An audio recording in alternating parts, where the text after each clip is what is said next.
C'était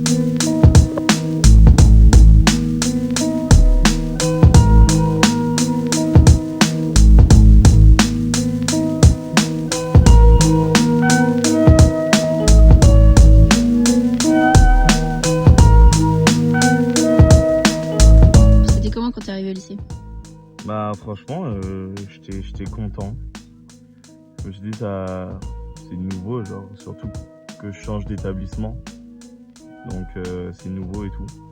Et honnêtement, quand je suis arrivé dans ma classe, je sais pas, c'est pas à ça que je m'attendais. Genre, je m'attendais à plus de diversité, honnêtement. Et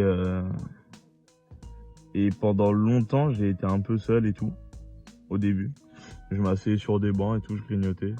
Au fur et à mesure, en fait, j'ai développé des genres de filtres pour me faire plein de potes. Mais du coup, j'étais pas moi-même. Parce que c'est des potes qui me correspondaient pas forcément en termes de goût, en termes de style, même de culture. Et ça m'a beaucoup suivi, c'est-à-dire que du coup, je me suis fait des potes, des mauvais potes. Et c'était un peu terrible. On venait pas du même monde, on faisait pas partie de la même classe sociale. On n'avait pas la même vie en fait, ni le même mode de vie. Parce que moi j'étais dans un collège où c'était très cosmopolite et on était tous pareils quoi. Et quand tu passes 4 ans dans ce collège et que tu arrives dans un nouveau lycée où tu connais personne et les gens sont totalement différents de toi, eh ben ça fait un petit choc quoi. Y avait que des blancs en fait, il y avait que des blancs. J'étais le plus foncé de ma classe. Puis ils se gênaient pas pour me le faire remarquer parce que j'ai subi quelques remarques racistes et des blagues pas vraiment cool.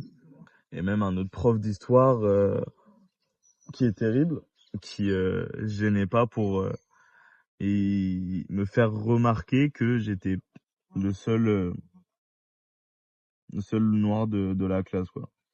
Genre il me mettait un peu à part des autres élèves.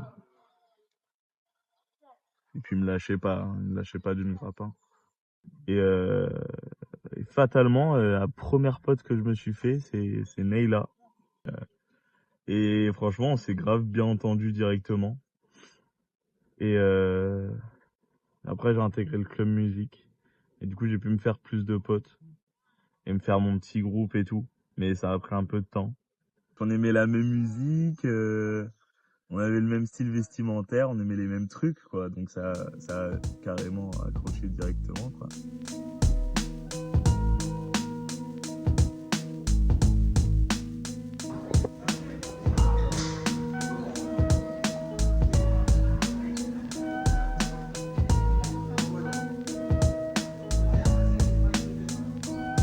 T'es comme une bougie qu'on a oublié d'éteindre dans une chambre vide. Tu brilles entouré de gens sombres voulant te souffler. Celui qui a le moins de jouets, loin du chouchou. Celui qu'on fait chier, le cœur meurtri, meurtrière et ta jalousie. L'enfant seul se méfie de tout le monde, pas par choix, mais dépit pense qu'en guise d'amis son ombre suffit. Une solitude qui suit jusque dans le sexe. Mon texte coupe l'enfant seul en deux espèces. Ceux qui baisent à l'excès mais souhaiteraient se fixer à une femme plutôt qu'à mille fesses quand l'autre chante.